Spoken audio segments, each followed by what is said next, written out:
redação do Enem é um bicho de sete cabeças para muitos estudantes. Faltando apenas 92 dias para o Enem, no vídeo de hoje nós vamos falar sobre a introdução da redação do Enem. Bora lá?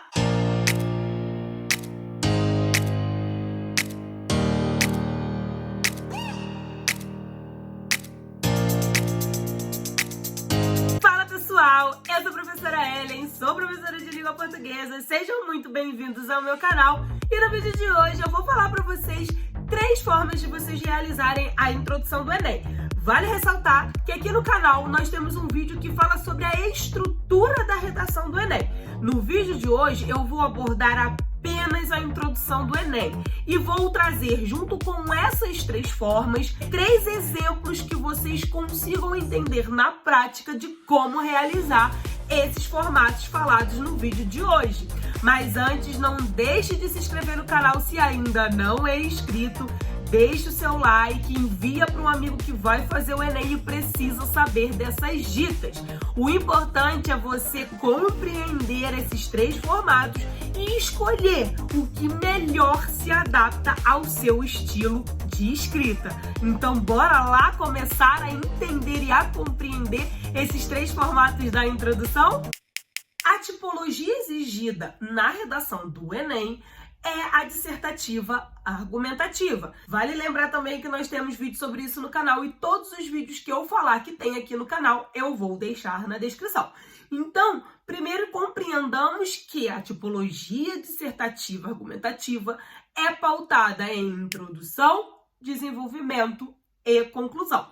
Então, quando nós temos aí a redação do Enem sob essa estrutura, é preciso compreender que a introdução ela tem um papel, o desenvolvimento outro, e obviamente a conclusão tem outro papel. Eu sempre sugiro aos meus alunos que ao estruturar a redação de uma tipologia dissertativa, o ideal é que se faça apenas um parágrafo de introdução, 2 de desenvolvimento e 1 de conclusão. Isso é uma regra? Não, que fique claro que isso não é uma regra, mas é algo que vai te ajudar na hora de montar o seu roteiro e, consequentemente, escrever a sua redação. O objetivo principal de um texto dissertativo é persuadir o leitor a pensar igual a você. Então, quando eu faço ali a minha redação, eu quero persuadir alguém a pensar sobre o que eu escrevo e a pensar igual a mim. Então, o parágrafo introdutório, ele é primordial para que isso aconteça, justamente porque é ele que vai trazer o direcionamento do seu texto, ou seja, para que conduza a leitura ao desenvolvimento. Então, qual é a função do parágrafo introdutório?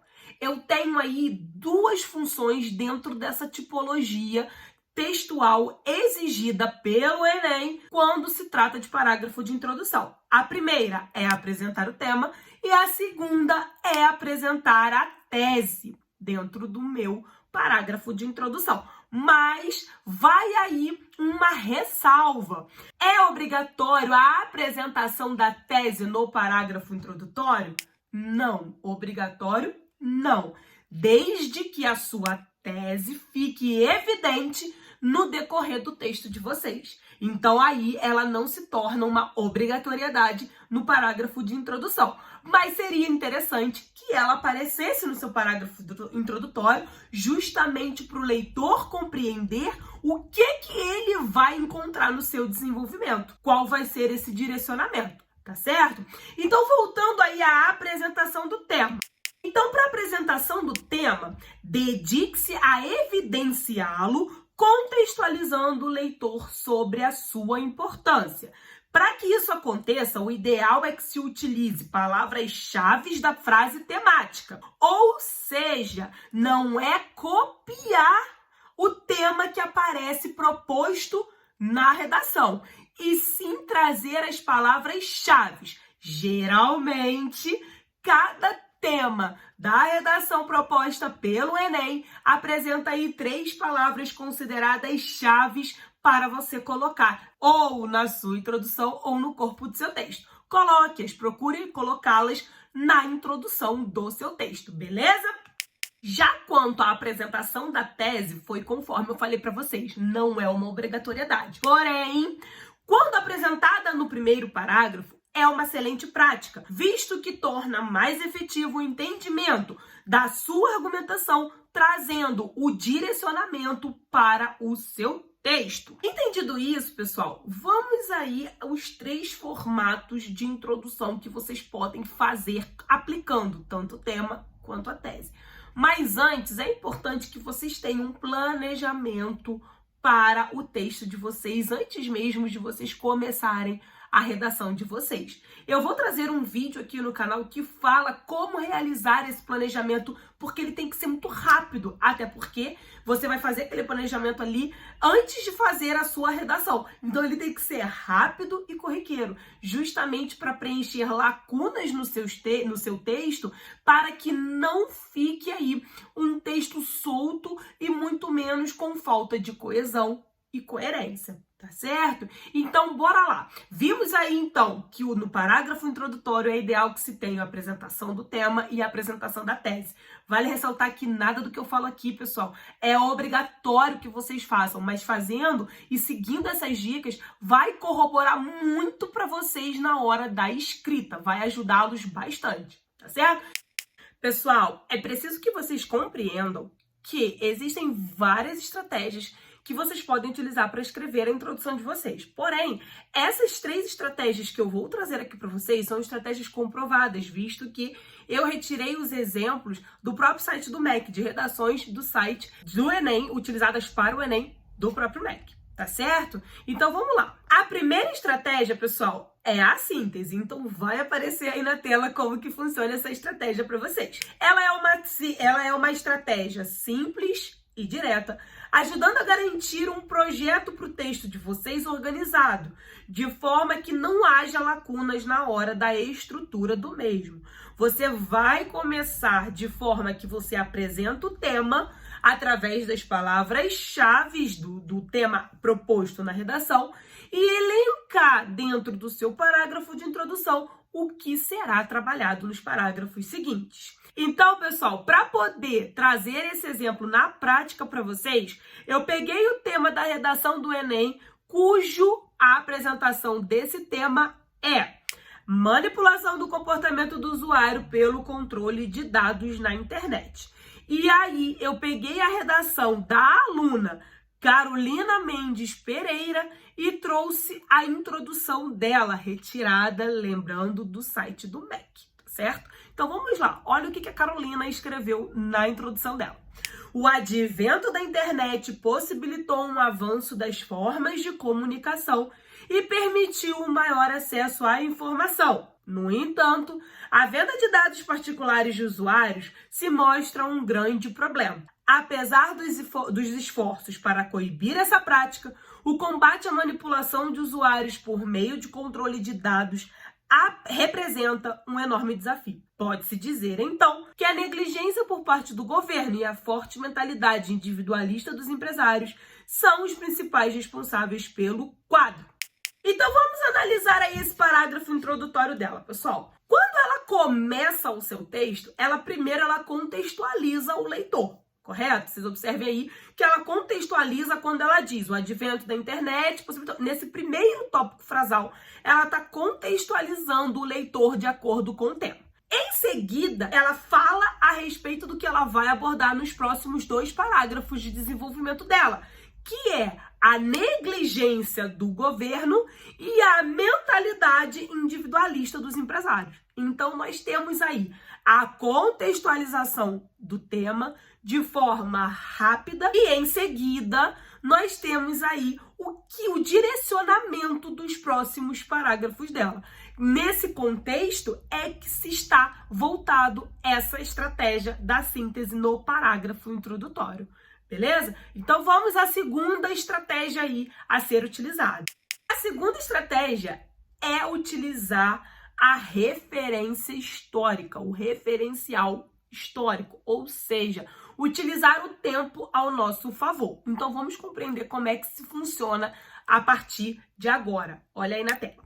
Então, quando eu utilizo eventos que já aconteceram para compreender o presente, é uma excelente estratégia de apresentar o tema, a fim de persuadir o leitor sobre um ponto de vista. Ou seja, eu estou trazendo ali embasamento teórico para que eu consiga fazer, já dentro do primeiro parágrafo, que o meu leitor pense igual a mim. Então, eu já consigo persuadir ali o meu leitor a partir do meu referencial histórico. Gente, o que é importantíssimo quando eu trago referencial histórico? Data, tempo, ok? No caso, advérbio de tempo, tá certo? Para que eu possa contextualizar o meu tema. Beleza? Então eu vou trazer dentro do meu referencial histórico coisas que vão me situar, coisas que vão situar o meu leitor em relação ao que eu preciso explicar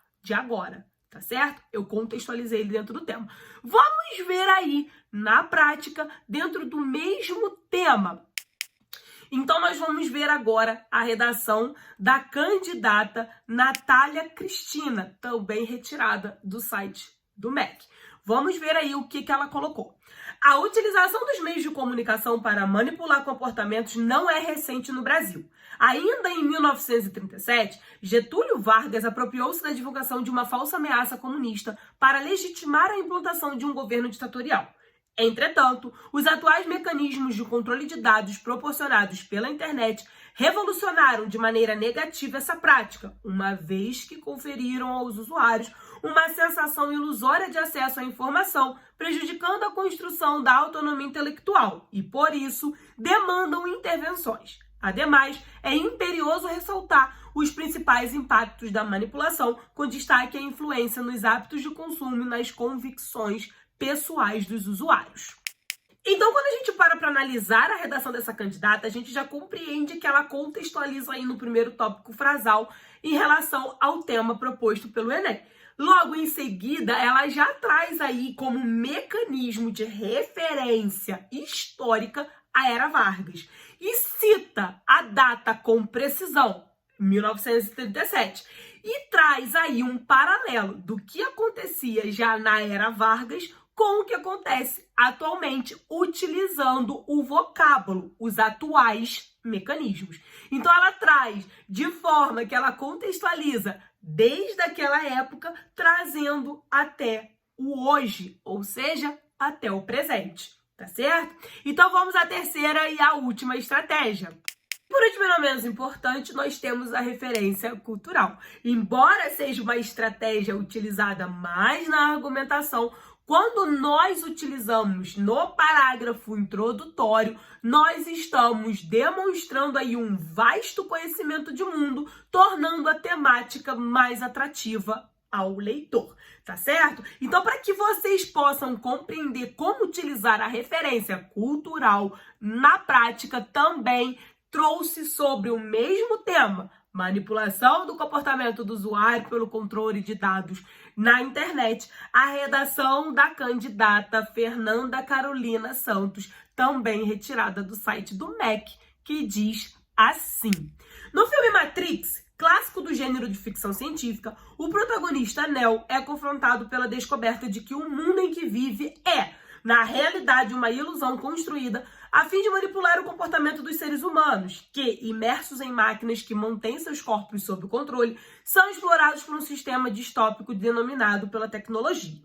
Embora seja uma obra ficcional, o filme apresenta características que se assemelham ao atual contexto brasileiro, pois, assim como na obra, os mecanismos tecnológicos têm contribuído para a alienação dos cidadãos, sujeitando-os aos filtros de informações impostos pela mídia, o que influencia negativamente seus padrões de consumo e sua autonomia intelectual.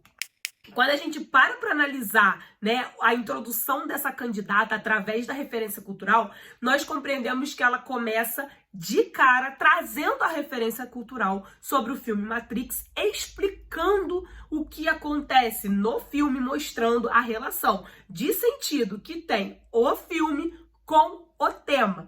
Gente, a referência cultural, ela é maravilhosa. Ela tem, demonstra que você consegue dominar aquele conteúdo ali através ou de um filme, ou de uma série, ou de um argumento de autoridade. Porém, é preciso ter cuidado quando nós vamos associar essa referência cultural, quando se trata de filme, série, livros ou música, junto com o tema, para que não possamos nos perder na escrita.